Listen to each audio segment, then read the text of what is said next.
বলতেছেন আপনাকে আমাকে মানতে হবে রে বাবা।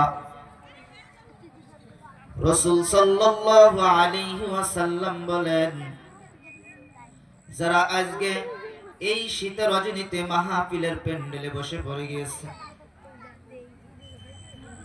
এই যুবক ভাই দিলের কান দিয়ে একটু মনোযোগ দিয়ে তো আপনাকে আমাকে শুনতে হবে। রাসূল বললেন, এক আল্লাহর গোলাম যদি ঠিক ঠিক সময় 60 বছর ধরে নফল ইবাদত করলে যে সব ওই আল্লাহর বান্দার আমলনামায় জমা হয়, একটা বান্দা যদি 1 ঘন্টা তাফসীরুল কোরআন মাহফিলের মধ্যে বসে আধা ঘন্টা 1 ঘন্টা কোরআন এবং হাদিসের কথা শুনে, ওই বান্দার আমলনামায় 60 বছর ধরে নফল ইবাদত করলে যে সব, ওই বান্দা আধা ঘন্টার মধ্যে সেই সব পেয়ে যাবে। সুবহানাল্লাহ। দেখেন,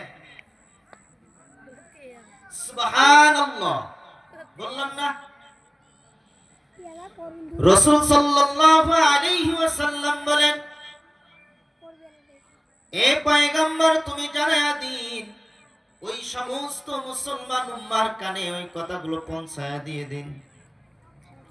আরে বাজান, আপনি আমি চলতে ফিরতে যা যাবিত কাজগুলো করতে থাকি রে বাবা।